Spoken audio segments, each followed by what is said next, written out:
अनादि है, शिव अनंत है। जीवन मधुबन शिव वसंत है।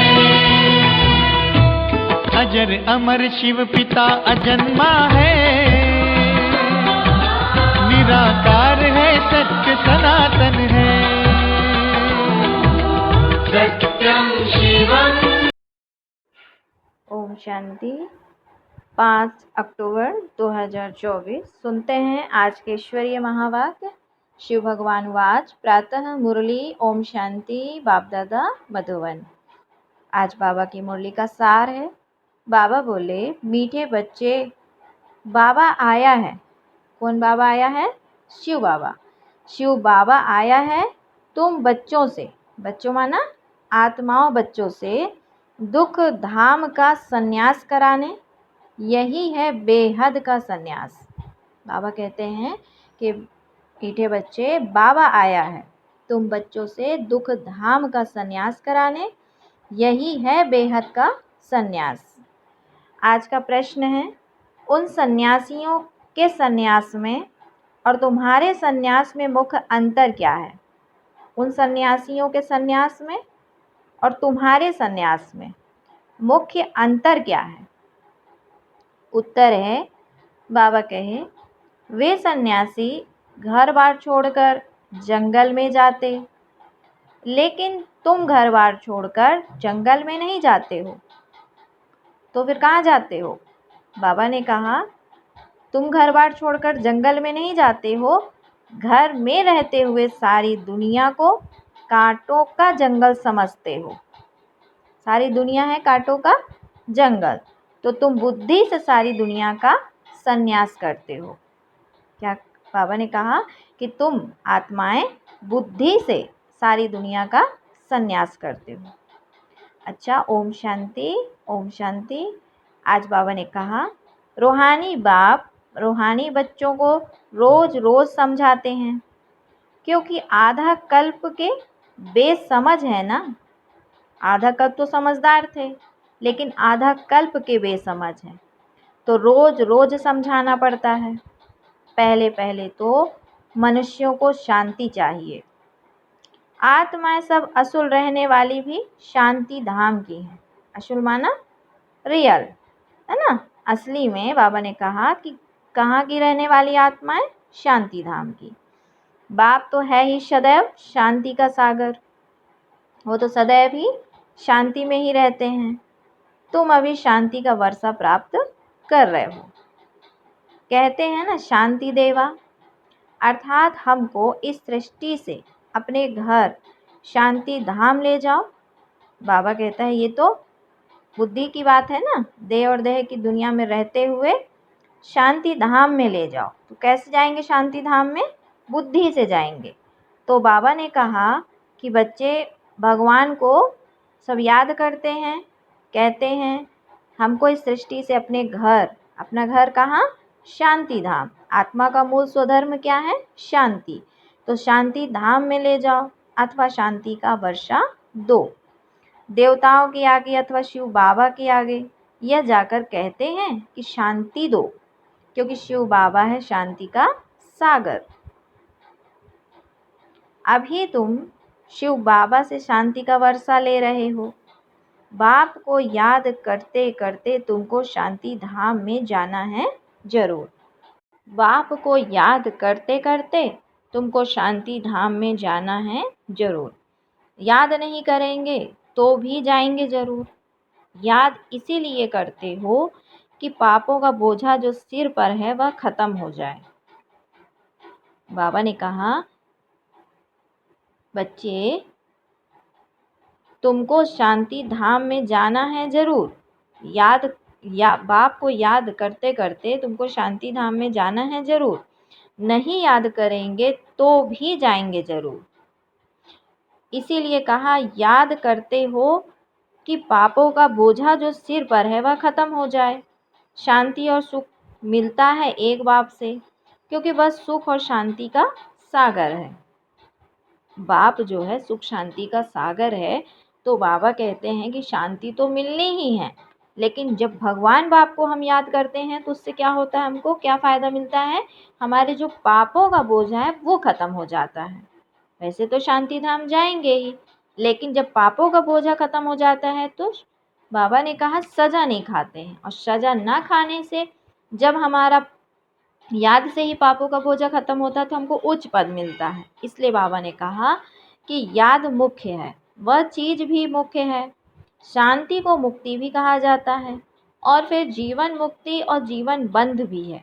अभी तुम जीवन बंध से जीवन मुक्त हो रहे हो। जीवन बंध माना इस देह में रहते, देह की दुनिया में रहते मन बुद्धि से क्या है, देह में फंस गए हैं। तो बाबा कहते हैं अब इस देह में रहते हुए बाबा कहते हैं जीवन मुक्त, जीवन में रहते जीवन मुक्त हो रहे हैं। कैसे? मन बुद्धि से, याद की शक्ति से। सतयुग में कोई बंधन नहीं होता, गाया भी जाता है सहज जीवन मुक्ति व सहज गति सदगति। अब दोनों का अर्थ तुम बच्चों ने समझा है। गति कहा जाता है शांति धाम को, सदगति कहा जाता है सुख धाम को। बाबा कहते हैं कि जब शांति धाम में पहुंच जाते हैं तो सेकंड बाद फिर हमको सुख धाम में भी आना है। तो बाबा ने कहा कि तुम यहाँ बैठे हो, बाप कहते हैं बच्चे शांति धाम घर को याद करो। आत्माओं को अपना घर भूला हुआ है, बाप आकर याद दिलाते हैं, समझाते हैं हे रूहानी बच्चों, तुम घर जा नहीं सकते हो जब तक मुझे याद नहीं करेंगे। याद से तुम्हारे पाप भस्म हो जाएंगे, आत्मा पवित्र बन फिर अपने घर जाएगी। तुम बच्चे जानते हो यह अपवित्र दुनिया है, एक भी पवित्र मनुष्य नहीं। पवित्र दुनिया को सतयुग, अपवित्र दुनिया को कलयुग कहा जाता है। राम राज्य और रावण राज्य से अपवित्र दुनिया स्थापन होती है। यह बना बनाया खेल है ना। यह बेहद का बाप समझाते हैं, उनको ही सत्य कहा जाता है। सत्य बातें तुम संगम पर ही सुनते हो। फिर तुम सतयुग में जाते हो, द्वापर से फिर रावण राज्य शुरू होता है। बाबा कहते हैं कि रावण अर्थात असुर ठहरा। असुर कभी सत्य नहीं बोल सकते, इसीलिए इसको कहा जाता है झूठी माया झूठी काया। आत्मा भी झूठी है तो शरीर भी झूठा है। आत्मा में संस्कार भरते हैं ना, 4 धातुएं हैं ना, सोना चांदी तांबा लोहा, सब खाद निकल जाती है। बाकी सच्चा सोना तुम बनते हो इस योग बल से। तुम जब सतयुग में हो तो सच्चा सोना ही हो। फिर चांदी पड़ती है तो चंद्रवंशी कहा जाता है। फिर तांबे की लोहे की खाद पड़ती है द्वापर कलयुग में। फिर योग से तुम्हारे में जो चांदी तांबा लोहा की खाद पड़ी है वह निकल जाती है। पहले तो तुम सब आत्माएं शांति धाम में हो, फिर पहले पहले आते हो सतयुग में, तो उसको कहा जाता है गोल्डन एजेड। तुम सच्चा सोना हो। योग बल से सारी खाद निकलकर बाकी सच्चा सोना बचता है। शांति धाम को गोल्डन एज नहीं कहा जाता है। Golden age, silver age, copper age यहाँ कहा जाता है। शांति धाम में तो शांति है। आत्मा जब शरीर लेती है तब गोल्डन एजेड कहा जाता है। फिर सृष्टि ही गोल्डन एज बन जाती है। सतो प्रधान 5 तत्व से शरीर बनता है। आत्मा सतो प्रधान है तो शरीर भी सतो प्रधान है। फिर पिछाड़ी में आकर आयरन एजेड शरीर मिलता है। बाबा कहते कि क्योंकि आत्मा में खाद पड़ती है तो गोल्डन एज, सिल्वर एज इस सृष्टि को कहा जाता है। तो अब बच्चों को क्या करना है? बाबा ने ज्ञान तो दे दिया, लेकिन अब बच्चों को क्या करना है? पहले पहले शांति धाम जाना है, इसीलिए बाप को याद करना है, तब ही तमो प्रधान से सतो प्रधान बन जाएंगे। इसमें टाइम उतना ही लगता है जितना टाइम बाप यहाँ रहते हैं। क्या बोला बाबा ने? कि तमो प्रधान से सतो प्रधान बन जाएंगे, तो इसमें टाइम भी उतना ही लगता है जितना टाइम बाप यहाँ रहते हैं। कैसे? यहाँ कितने टाइम तक बाप रहते हैं? बाबा ने कहा जब तक नई दुनिया स्थापन नहीं हो जाती है, बाबा ने कहा बाबा बच्चों को छोड़ के वापस नहीं जा सकता, इसीलिए बाबा ने कहा कि जब तक बच्चे तमो प्रधान से सतो प्रधान नहीं बन जाते, तो बाबा ने कहा कि जितना टाइम बाप यहाँ रहते हैं उतना टाइम इसमें लगता है। तो गोल्डन एज में पार्ट लेते ही नहीं। बाबा ने कहा कि वह गोल्डन एज में पार्ट लेते ही नहीं। कौन? बाप। तो आत्मा को जब शरीर मिलता है तब कहा जाता है यह गोल्डन एजेड जीवात्मा है। इसीलिए बाबा ने कहा तमो प्रधान सतो प्रधान बनने में 100 वर्ष लग जाते हैं। तो ऐसा नहीं कहेंगे गोल्डन एजेड आत्मा, नहीं। गोल्डन, बाबा कहते हैं गोल्डन एजेड जीवात्मा फिर सिल्वर एजेड जीवात्मा होती है। तो यहाँ तुम बैठे हो, तुमको शांति भी है तो सुख भी प्राप्त होता है। तो क्या करना चाहिए कि भगवान बाप के सम्मुख जब बैठते हो, संगम युग में आते हो बाबा के पास, तो तुमको क्या मिलता है? शांति भी है तो सुख भी प्राप्त होता है। तो क्या करना चाहिए? दुख धाम का संन्यास। क्योंकि जब भाई बाबा कहते हैं ना, जब पुराना जाएगा तभी तो नया आएगा ना, इसलिए पुरानी दुनिया को छोड़ना पड़े तो नई दुनिया में पैर रख सकेंगे। तो भाई जैसे कहते हैं ना कि भाई जब हम चलते हैं तो चलते समय एक पैर पीछे का जब उठाते हैं तो फिर दूसरा पैर आगे रखते हैं, फिर एक कदम आगे बढ़ते हैं तो फिर पीछे का पैर उठाते हैं। कहने का मतलब ये है कि पीछे का पैर उठाना ही पड़ेगा जब आपको आगे बढ़ना है। तो ऐसे ही बाबा कहते पुरानी दुनिया से संन्यास करना ही पड़ेगा, क्योंकि अब हम जाते हैं नई दुनिया में। तो बाबा ने कहा इसको कहा जाता है बेहद का संन्यास। दुख धाम को छोड़ना है। उन सन्यासियों का है हद का संन्यास। घर बार छोड़ जंगल में जाते हैं। उनको यह पता नहीं है कि सारी सृष्टि ही जंगल है। जंगल अर्थात कांटों वाली, दुख देने वाली, क्योंकि यहाँ सब मनुष्य आत्मा एक दूसरे को देह अभिमानवश, स्वार्थवश दुख देती रहती हैं। तो यह है कांटों का जंगल, यह है कांटों की दुनिया, वह है फूलों का बगीचा। फूल अर्थात सुख। वह भल संन्यास करते हैं परंतु फिर भी कांटों की दुनिया में, जंगल में शहर से दूर दूर जाकर रहते हैं। उन्हों का है निवृत्ति मार्ग, तुम्हारा है प्रवृत्ति मार्ग। तुम पवित्र जोड़ी थे, अभी अपवित्र बने हो। उनको गृहस्थ आश्रम भी कहते हैं। सन्यासी तो आते ही बाद में है। बाबा क्या कह रहे हैं? तुम्हारा तो है प्रवृत्ति मार्ग, क्योंकि सतयुग में कोई सन्यासी तो नहीं आते। लक्ष्मी नारायण जैसी आत्मा, जोड़ी वाली आत्मा, समान संस्कार स्वभाव वाली आत्माओं का जोड़ी बनता है, जिसको बाबा ने कहा ना कि बच्चे राजा रानी जब आते तभी राजधानी बनती है, कौरवों और पांडवों की राजधानी नहीं होती। तो बाबा ने कहा उनको गृहस्थ आश्रम भी कहते हैं। सन्यासी तो आते ही बाद में हैं। कब आते हैं? द्वापर युग से। तो इस्लामी बौद्धि भी बाद में आते हैं। क्रिश्चियन से पहले, बाबा कहते क्रिश्चियन से कुछ पहले आते हैं। तो यह झाड़ भी याद करना है, चक्र भी याद करना है। बाप कल्प कल्प आकर कल्प वृक्ष की नॉलेज देते हैं, क्योंकि खुद बीज रूप है, सत्य है, चैतन्य है। इसीलिए कल्प कल्प आकर कल्प वृक्ष का सारा राज समझाते हैं। बीज रूप है ना, कल्प वृक्ष का बीज रूप है, सत्य है, चैतन्य है। इसीलिए कल्प कल्प आकर कल्प वृक्ष का सारा राज समझाते हैं। तुम आत्मा हो परंतु तुमको, बाबा कहते तुम आत्मा हो परंतु तुमको ज्ञान सागर, सुख का सागर, शांति का सागर नहीं कहा जाता। यह महिमा एक ही बाप की है जो तुमको ऐसा बनाते हैं। बाप की यह महिमा सदैव के लिए है। सदैव वह पवित्र है और निराकार है। सिर्फ थोड़े समय के लिए आते हैं पावन बनाने, सर्वव्यापी की तो बात ही नहीं। तुम जानते हो बाप सदैव वहाँ ही रहते हैं। भक्ति मार्ग में सदैव उनको याद करते हैं। सतयुग में तो याद करने की दरकार नहीं रहती। रावण राज्य में तुम्हारा चिल्लाना शुरू होता है। चिल्लाना अर्थात पुकारना। वही आकर सुख शांति देते हैं। तो फिर जरूर अशांति में ही उनको बाबा कहते याद आती है। तो बाप समझाते हैं हर 5000 वर्ष बाद मैं आता हूँ। कब आता हूँ? 5000 वर्ष बाद, माना चक्र की अंत में। आधा कल्प है सुख, आधा कल्प है दुख।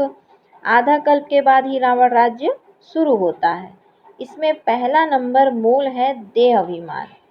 रावण राज्य कब शुरू होता है? मूल कारण क्या बनता है? देह अभिमान।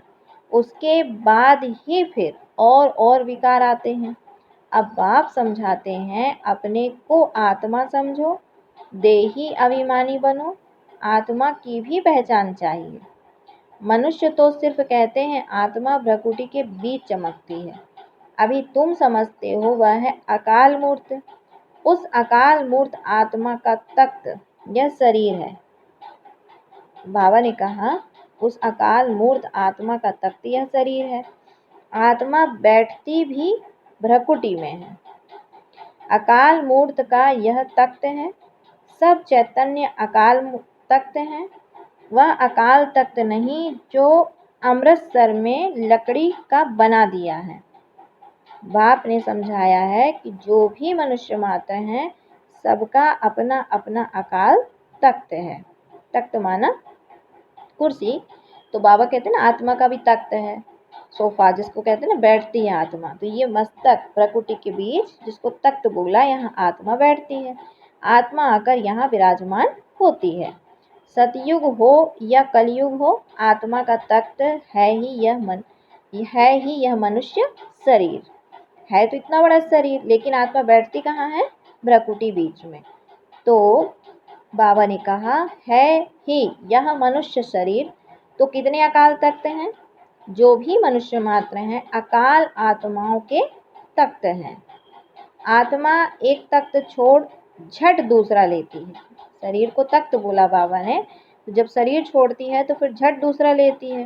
पहले छोटा तख्त होता है, मतलब छोटा शरीर होता है, फिर बड़ा होता है। तो यह शरीर रूपी तख्त छोटा बड़ा होता है। वह लकड़ी का तख्त जिसको सिख लो अकाल तख्त कहते हैं, वह तो छोटा बड़ा नहीं होता। यह किसको भी पता नहीं है कि सब मनुष्य मात्र का अकाल तख्त यह भ्रकुटी है। आत्मा का अकाल तख्त तो भ्रकुटी है। तो बाबा ने कहा शरीर को बोलते हैं ना, इसलिए शरीर का बना दिया लकड़ी का, मतलब शरीर की यादगार में लकड़ी का बना दिया है। बाबा ने कहा कि अकाल तख्त यह भ्रकुटी है। वास्तव में अकाल तख्त यह भ्रकुटी है। आत्मा अकाल है, कब विनाश नहीं होती। तो आत्मा को तख्त भिन्न भिन्न मिलते हैं। सतयुग में तुमको बड़ा फर्स्ट क्लास तख्त मिलता है, उसको कहेंगे गोल्डन एजेड तख्त। फिर उस आत्मा को सिल्वर, कापर, आयरन एजेड तख्त मिलता है। फिर गोल्डन एजेड तख्त चाहिए तो जरूर पवित्र बनना पड़े। इसीलिए बाप कहते हैं माम एकम याद करो तो तुम्हारी खाद निकल जाएगी। फिर तुमको ऐसा दैवी तख्त मिलेगा, दैवी शरीर मिलेगा ना। अभी ब्राह्मण कुल का तख्त है, पुरुषोत्तम संगम युग का तख्त है। फिर मुझ आत्मा को यह देवताई तख्त मिलेगा। यह बातें दुनिया के मनुष्य नहीं जानते। देह अभिमान में आने के बाद एक दो को दुख देते रहते हैं, इसीलिए इनको दुख धाम कहा जाता है। अब बाप बच्चों को समझाते हैं, शांति धाम को याद करो जो तुम्हारा असली निवास स्थान है। सुख धाम को याद करो, इनको भूलते जाओ, इनसे वैराग्य। ऐसा भी नहीं सन्यासियों मिशल घर बार छोड़ना है। बाप समझाते हैं वह एक तरफ अच्छा है, एक तरफ अच्छा है, दूसरे तरफ बुरा है। कैसे? बाबा कहते हैं जो सन्यासी लोग करते हैं कि बाबा कहते हैं ऐसा भी नहीं कि सन्यासियों मिसल घर बार छोड़ना है। बाप समझाते हैं वह एक तरफ अच्छा है, फिर दूसरे तरफ बुरा है। कैसे?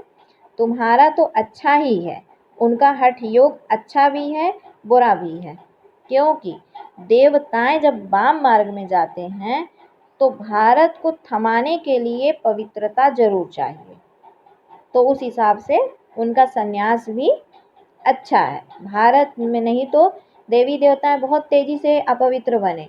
पहले जब अपवित्रता शुरू होती है तो उसमें इतनी अपवित्रता नहीं आती, क्योंकि सन्यासियों का भी आना हो जाता है तो वो बैलेंस कर लेते हैं। नहीं तो बाबा कहते यदि साधु सन्यासी नहीं होते, उनकी पवित्रता को की ताकत इस धरती को नहीं मिलती, तो बहुत जल्दी से पतिता आ जाती। इसीलिए बाबा ने कहा कि भारत को थमाने के लिए पवित्रता फिर जरूर चाहिए, तो उसमें भी मदद करते हैं। तो भारत ही अविनाशी खंड है जिसका फिर इतना मतलब विनाश नहीं हो पाता, क्योंकि सन्यासियों की पवित्रता भारत को अविनाशी बना देती है। बाप का भी आना यहाँ होता है, तो जहाँ पर भी बाबा कहते तो जहाँ पर बेहद का बाप आते हैं वह सबसे बड़ा तीर्थ हो गया ना। सर्व की सदगति बाप ही आकर करते हैं, इसीलिए भारत ही ऊंचते ऊंच देश है। मूल बात बाप समझाते हैं, बच्चे याद की यात्रा में रहो। गीता में भी मन मनाभव अक्षर है, परंतु बाप कोई संस्कृत तो नहीं बतलाते हैं। बाप मन मना भव का अर्थ बताते हैं कि देह के सब धर्म छोड़ अपने को आत्मा निश्चय करो। देह के सब धर्म छोड़ अपने को आत्मा निश्चय करो, अर्थात आत्मा का स्वधर्म है शांत स्वरूप, पवित्र स्वरूप, तो उस धर्म में टिको। आत्मा विनाशी है, वह कभी छोटी बड़ी नहीं होती। अनादि अविनाशी पाठ भरा हुआ है, ड्रामा बना हुआ है। पिछाड़ी में जो आत्माएं आती हैं उनका बहुत थोड़ा पार्ट है, बाकी टाइम शांति धाम में रहते हैं। बाकी टाइम कहाँ रहते हैं? शांति धाम में रहते हैं। स्वर्ग में तो आ न सके। पिछाड़ी को आने वाले वहाँ ही थोड़ा सुख, वहाँ ही थोड़ा दुख पाते हैं। जो पिछाड़ी में आते हैं तो बाबा ने कहा वहाँ ही थोड़ा सुख, वहाँ ही थोड़ा दुख पाते हैं। जैसे दिवाली पर मच्छर कितने ढेर निकलते हैं, सुबह को उठकर देखो तो सब मच्छर मरे पड़े होंगे। तो मनुष्यों का भी ऐसे है, पिछाड़ी में आने वाले की क्या वैल्यू रहेगी। जैसे जानवर मिसल ठहरे। तो बाप समझाते हैं यह सृष्टि का चक्र कैसे फिरता है। मनुष्य सृष्टि रूपी झाड़ छोटे से बड़ा, बड़े से छोटा कैसे होता है। सतयुग में कितने थोड़े मनुष्य, कलयुग में कितनी वृद्धि हो, झाड़ बड़ा हो जाता है ना। बाबा कैसे सृष्टि चक्र समझाते हैं कि क्या होता है। सतयुग में कितने थोड़े मनुष्य, कलयुग में कितनी वृद्धि हो जाती है, झाड़ बड़ा हो जाता है। मुख्य बात बाप ने इशारा दिया है कि गृहस्थ व्यवहार में रहते मामेकम याद करो। 8 घंटा याद में रहने का अभ्यास करो। याद करते करते आखिरी पवित्र बन बाप के पास चले जाएंगे, तो स्कॉलरशिप भी मिलेगी। पाप अगर रह जाएंगे तो फिर जन्म लेना पड़े। सजाएं खाते हैं फिर पद भी कम हो पड़ता है। हिसाब किताब चुकतू तो सबको करना है। जो भी मनुष्य मात्र हैं अभी तक भी जन्म लेते रहते हैं। इस समय देखेंगे कि भारतवासियों से क्रिश्चियन की संख्या ज़्यादा है, वह फिर सेंसिबल भी हैं। भारतवासियों से क्रिश्चियन की संख्या ज़्यादा भी है, वह फिर सेंसिबल भी हैं, समझदार भी हैं। भारतवासी तो 100% सेंसिबल थे। कौन?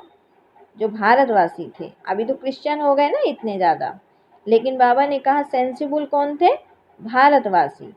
तो अब फिर नॉन सेंसिबल बन गए हैं, क्योंकि यही 100% सुख पाते हैं, फिर 100% दुख भी यही पाते हैं। वह तो आते ही पीछे हैं। कौन?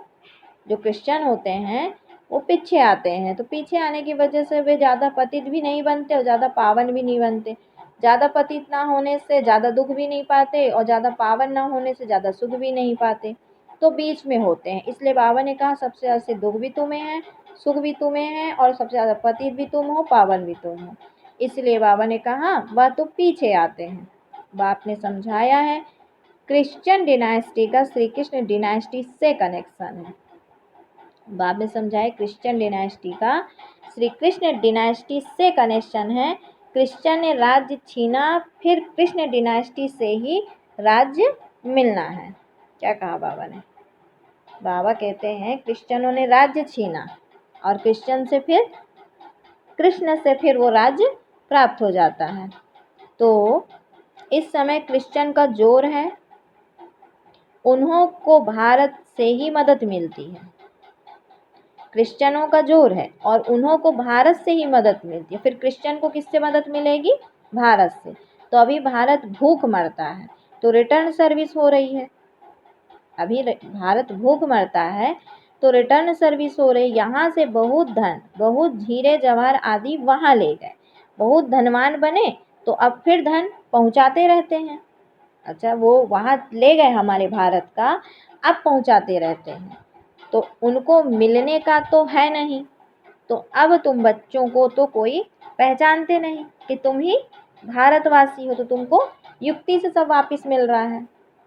अगर पहचानते तो आकर राय लेते कि ये वही भारतवासी हैं जो हमसे पहले, जो सबसे ज़्यादा पावन थे, वही फिर ईश्वरीय संप्रदाय से दैवी संप्रदाय बनेंगे। तुम हो ईश्वरीय संप्रदाय जो ईश्वर की राय पर चलते हो। कौन? तुम भारतवासी। क्रिश्चियन नहीं, वही फिर ईश्वरीय संप्रदाय से दैवी संप्रदाय बनेंगे, भारतवासी। फिर क्षत्रिय वैश्य शूद्र संप्रदाय बनेंगे। अभी हम सो ब्राह्मण हैं, फिर हम सो देवता, हम सो क्षत्रिय, हम सो का अर्थ देखो कितना अच्छा है। यह बाजोली का खेल है जिसको समझना बहुत सहज है, परंतु माया भुला देती है, फिर दैवी गुणों से आसुरी गुणों में ले आती है। अपवित्र बनना आसुरी गुण है ना, अपवित्र बनना आसुरी गुण है ना। अच्छा, फिर बाबा बच्चों को याद प्यार देते, मीठे मीठे सिके लधे बच्चों प्रति माता पिता बाप दादा का याद प्यार और गुड मॉर्निंग। रूहानी बाप की रूहानी बच्चों को नमस्ते। हम रूहानी बच्चों की रूहानी माता पिता बाप दादा को याद प्यार, गुड मॉर्निंग और नमस्ते। सदा रहो हंसते हंसाते, बनो फरिश्ते। फिर आज की धारणा के लिए मुख्य सार। पहला पॉइंट है, बाबा बोले स्कॉलरशिप लेने के लिए गृहस्थ व्यवहार में रहते कम से कम 8 घंटा बाप को याद करने का अभ्यास करना है। याद के अभ्यास से ही पाप कटेंगे और गोल्डन एजेड तख्त मिलेगा। दूसरा पॉइंट है, इस दुख धाम से बेहद का वैराग्य कर अपने असली निवास स्थान शांति धाम और सुख धाम को याद करना है। देह अभिमान में आकर किसी को दुख नहीं देना है। इस दुख धाम से बेहद का संन्यास कर वैराग्य कर अपने असली निवास स्थान शांति धाम और सुख धाम को याद करना है। देह अभिमान में आकर किसी को दुख नहीं देना है। फिर आज बाबा ने बच्चों को वरदान दिया। बाबा ने कहा, कर्मों के हिसाब किताब को समझकर अपनी अचल स्थिति बनाने वाले सहज योगी भव। कर्मों के हिसाब किताब को समझकर अपनी अचल स्थिति बनाने वाले सहज योगी भव। बाबा ने कहा कि चलते चलते अगर कोई कर्मों का हिसाब किताब सामने आता है तो उसमें मन को हिलाओ नहीं, स्थिति को नीचे ऊपर नहीं करो। चलो आया तो परख कर उसे दूर से ही खत्म कर दो। अभी योद्धे नहीं बनो। सर्वशक्तिमान बाप साथ है तो माया हिला नहीं सकती। सिर्फ निश्चय के फाउंडेशन को प्रैक्टिकल में लाओ और समय पर यूज करो तो सहज योगी बन जाएंगे। अब निरंतर योगी बनो, युद्ध करने वाले योद्धे नहीं। बाबा कहे कि अब निरंतर योगी बनो, युद्ध करने वाले योद्धे नहीं। आज का स्लोगन है, डबल लाइट रहना है तो अपनी सर्व जिम्मेवारियों का बोझ बाप के हवाले कर दो। डबल लाइट रहना है तो अपनी सर्व जिम्मेवारियों का बोझ बाप के हवाले कर दो। अच्छा, ओम शांति, ओम शांति। शिव अनादि है, शिव अनंत है, जीवन मधुबन शिव वसंत है। अजर अमर शिव पिता अजन्मा है।